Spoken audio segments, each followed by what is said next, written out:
بص يا صاحبي، عمر ما كان عندي مشكلة إني أحب أكتر من حاجة. مرة أنا أتعلم تصميم، وبعد كده ألاقي نفسي مشدود لتطوير الذات، وبعد كده في الآخر ألاقي نفسي بتعلم مونتاج. بس طول عمري بسمع جملة ركز في حاجة واحدة بس عشان تنجح. طب أنا لو بحب كذا حاجة، هل ده معناه إني مش هنجح؟ في الفيديو ده هنجاوب على سؤال: هل تعدد الشغف حاجة حلوة ولا مجرد تشتت وتضييع وقت؟ وخليني أقولك من دلوقتي إن الموضوع ده ليه وشين، ممكن يبقى نعمة وممكن يبقى نقمة. تعال نشوف. تفتكر انك تحب اكتر من مجال، هل ده ممكن يخليك تبقى مبدع اكتر من غيرك؟ لما بتهتم بمجالات مختلفة مخك بيربط بينهم، زي مثلا ستيف جوبز درس خط عربي وهو مش تخصصه اصلا، وبعدها الفكرة دي اثرت في تصميم الخطوط في شركة ابل. شغف جانبي عمل فرق ضخم في تكنولوجيا العالم. لو معتمد على شغف واحد وفي اي ظرف وقفه هتتزنق زنقة وحشة، لكن اللي عنده كذا شغف عنده بدائل. مثال: مصمم جرافيك ويعرف المونتاج، لو التصميم قل او شغل التصميم قل هيعرف يشتغل في المونتاج. اللي عنده اكتر من شغف بيشوف الدنيا من كذا زاوية.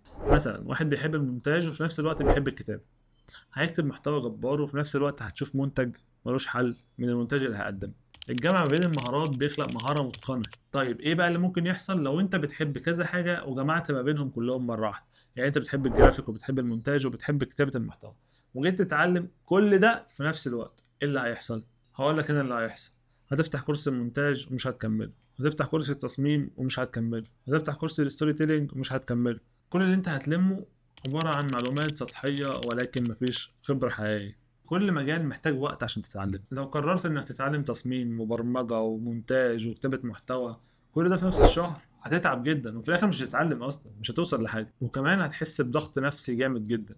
ليه؟ لان انت عندك مثلا صحابك ده، مثلا واحد قرر ان هو ياخد المونتاج ككارير فهو مركز في المونتاج بس، هتحس ان هو فارق عنك بكتير لان هو مركز في حاجه واحده بس وهو عمال يدرسها ووصل فيها لحاجات متقدمه، وانت لسه ما فيش محلك سر، انت بتتعلم 500 حاجه في نفس الوقت، مش هتتعلم فيهم حاجه، مش هتلحق، مش هتعرف اصلا. فساعتها هتحس انك انت متاخر جدا جدا جدا ومشتت. طيب لو تعدد الشغف بقى ليه مميزات وعيوب، نعمل ايه عشان نستفاد بدفعه ونهرب من ضرره؟ اول حاجه لازم تعملها انك تركز على شغفك الاساسي دلوقتي. يعني اختار حاجه واحده بس تبني عليها مستقبلك. يعني مثلا تختار المونتاج كحرفه اساسيه في الشغل. باقي الشغف بقى ممكن يكون عباره عن مشاريع جانبيه او هوايات. مثلا لو بتحب التصوير او الكتابه ممكن تعملهم كهوايه او كمشروع صغير جنب الاساسي. وممكن تجرب نظام الفصول.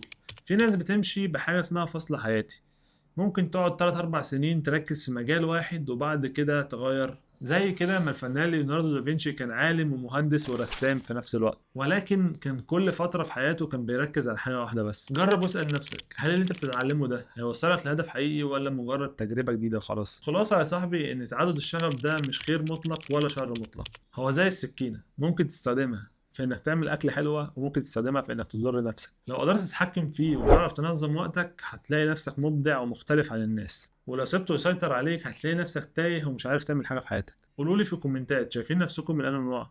هل انت مركز في شغف واحد بس ولا بتحب كذا حاجه ومش قادر تختار بينهم؟ ما تنساش اللايك والاشتراك. السلام عليكم.